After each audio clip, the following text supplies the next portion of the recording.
সাম্প্রতিক ঘটনাবলী, বিশেষ করে শেখ হাসিনার পতন পূর্ববর্তী জুলাই-আগস্ট বিপ্লব এবং বিপ্লব পরবর্তী ঘটনাপুঞ্জি নিয়ে জাতিসংঘ একটি প্রতিবেদন প্রকাশ করেছে। এখন এই প্রতিবেদনে যে সকল ভাষা, যে সকল শব্দ এবং যে সকল তথ্য ব্যবহার করা হয়েছে এবং যেভাবে উপস্থাপন করা হয়েছে তা আগামী দিনে কেবল শেখ হাসিনাকে নয় অথবা আওয়ামী লীগকে নয়, বর্তমানে যারা রয়েছেন তাদেরকে সহ অন্যান্য যারা রাজনৈতিক দল রয়েছেন তাদের সবাইকে বিচারের কাঠগড়ায় দাঁড় করাবে। একই সঙ্গে জাতিসংঘ নামক এই প্রতিষ্ঠানটি যদি বাংলাদেশকে জিম্মি করতে চায়,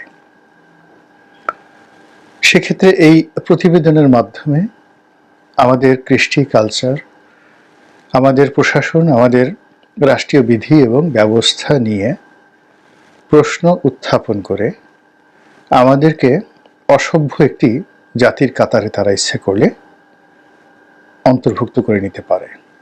দ্বিতীয়ত,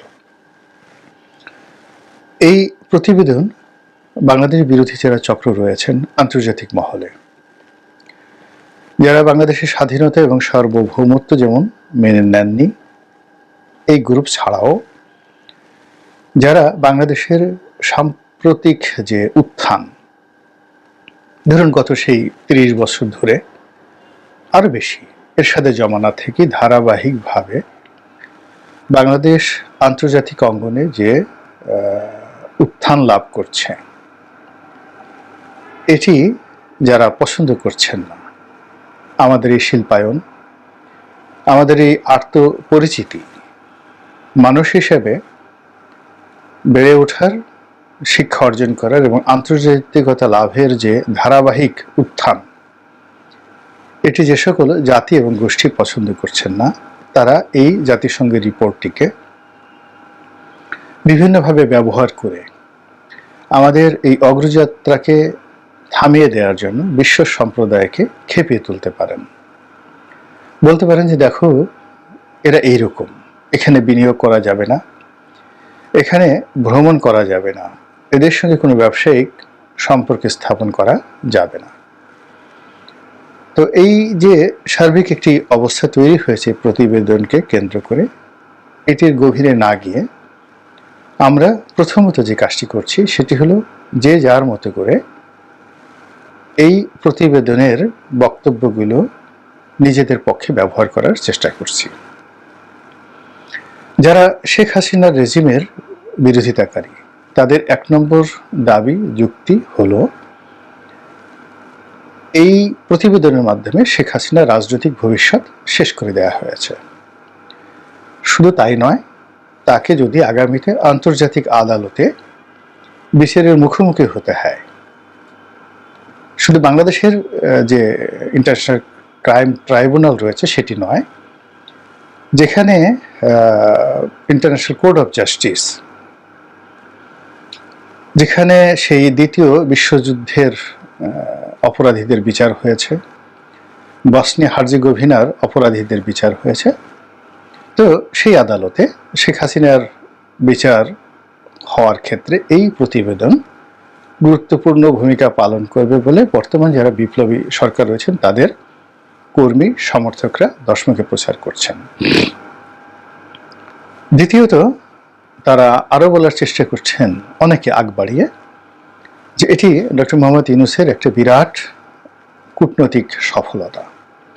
তিনি তার প্রজ্ঞা, মেধা, যোগ্যতা এবং ইন্টারন্যাশনাল যে কানেক্টিভিটি, এইগুলোকে ব্যবহার করে আওয়ামী লীগকে রাজনৈতিকভাবে কবর দেওয়ার জন্যে তিনি যে ব্যবস্থাটা করেছেন, সেক্ষেত্রে এই জাতিসংঘ মাঠে নেমে প্রতিবেদন তৈরি করে মূলত ডক্টর মোহাম্মদ ইউনূসকে একটি উপহার দিয়েছেন তার ক্ষমতাকে দীর্ঘায়িত করার জন্য, তাকে একটা ব্রিদিং স্পেস অর্থাৎ দীর্ঘশ্বাস নেয়ার বা নিঃশ্বাস প্রশ্বাস নেয়ার নিরাপদ সময় দান করেছেন এবং প্রতিদ্বন্দ্বী মুক্ত করার ক্ষেত্রে জাতিসংঘ গুরুত্বপূর্ণ ভূমিকা পালন করেছেন। এটাকে ডক্টর মোহাম্মদ ইউনূসের একটা বিরাট সফলতা হিসেবে তারা বর্ণনা করার চেষ্টা করছেন। এই গেল এই পক্ষের বক্তব্য। এরকম আরো অনেক বক্তব্য সামাজিক মাধ্যমে ঘুরে বেড়াচ্ছে। অন্যদিকে শেখ হাসিনা এবং তার যারা সমর্থক রয়েছেন দেশে এবং দেশের বাইরে, বিশেষ করে ভারতে, তাদের বক্তব্য হলো যে এই প্রতিবেদনটি মূলত এই বিপ্লবের যে প্রকাশ্য রূপ আমরা দেখেছি সেই রূপের বাইরে যে একটি অন্ধকার দিক রয়েছে সেটি মূলত উপস্থাপিত হয়েছে। কারা এবং কিভাবে থানা আক্রমণ করেছেন, আগস্ট মাসের 5 তারিখ থেকে শুরু করে আগস্ট মাসের 15 তারিখ পর্যন্ত এই বাংলাদেশে যত হত্যাকাণ্ড হয়েছে সেই হত্যাকাণ্ডের সংখ্যা, কারা এর সঙ্গে জড়িত, এই সমস্ত বিষয়ে জাতিসংঘ আন্তর্জাতিকভাবে তদন্ত করার জন্য একটি রাস্তা তৈরি করে দিয়েছে। এবং আগামীতে যারা ক্ষমতায় আসবেন তারা যদি 2024 সনের আগস্ট মাসের 5 তারিখ থেকে পরবর্তী সময়কালে যে সকল অপরাধ সংঘটিত হয়েছে, যে সকল মব জাস্টিস হয়েছে, সেগুলোর ব্যাপারে ফৌজদারি দণ্ডবিধি অনুযায়ী ব্যবস্থা নিতে চায়, সেক্ষেত্রে জাতিসংঘের এই প্রতিবেদনটি তাদের একটি গুরুত্বপূর্ণ দলিল হিসেবে কাজ করবে। কাজেই এখন যারা ক্ষমতায় রয়েছেন তাদের জন্য এটি একটা বিস্ফোরা, আওয়ামী লীগের লোকজনের ভাষ্য মতে। এখন যে যার মতো এই কথাগুলো বলছে, প্রচার চালাচ্ছে, প্রোপাগান্ডা চালাচ্ছে, কিন্তু আলটিমেটলি এইগুলো মানে স্বল্প মেয়াদে বাংলাদেশের জন্য কোনোই গুরুত্বপূর্ণ ভূমিকা পালন করবে না। আমাদের এই মুহূর্তে যে সমস্যাগুলো রয়েছে সেটার 99% সমস্যা হলো অভ্যন্তরীণ সমস্যা।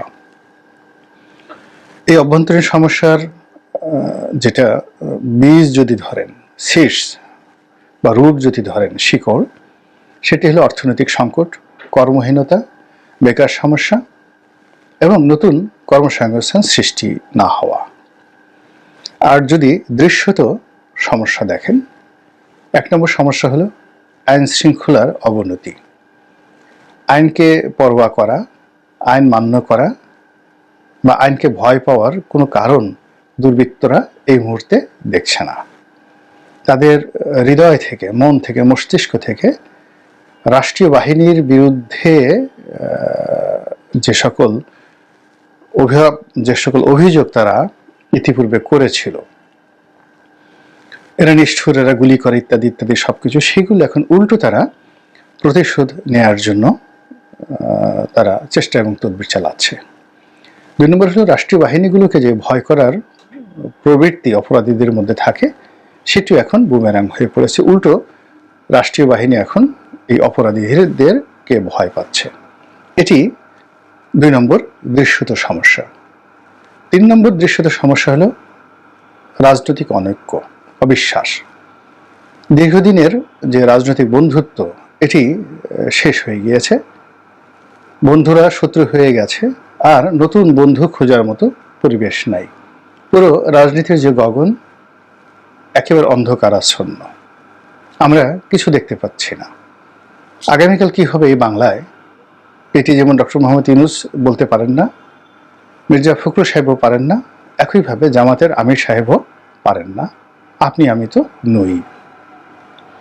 কিন্তু যখন সুস্থ এবং স্বাভাবিক রাজনৈতিক পরিবেশ পরিস্থিতি থাকে তখন সবকিছু একেবারে প্রকাশ্য দিবালোকের মতো। 2+2 যোগ করলে যেভাবে 4 হয়, এটা খুব বেশি পাণ্ডিত্যের দরকার হয়। তেমনি দেশের রাজনৈতিক অবস্থা দৃষ্টে যে কোনো মানুষ ভবিষ্যৎবাণী করতে পারে যে আগামীকাল বা আগামী 1 বছরে কি ঘটতে পারে, এটি যখন স্বাভাবিক অবস্থায় চলে। কিন্তু এখন এরকম একটা অস্বাভাবিক অবস্থা চলছে। এই অস্বাভাবিক অবস্থায় আমরা কেউ, মানে সেনাবাহিনী বলেন, পুলিশ বাহিনী বলেন, সেক্রেটারিয়েট বলেন, বিচার বিভাগ বলেন, সবাই একেবারে অধীর, যাকে বলা হয় আশঙ্কা নিয়ে, মানে সে আশঙ্কার আর কোনো শেষ নেই।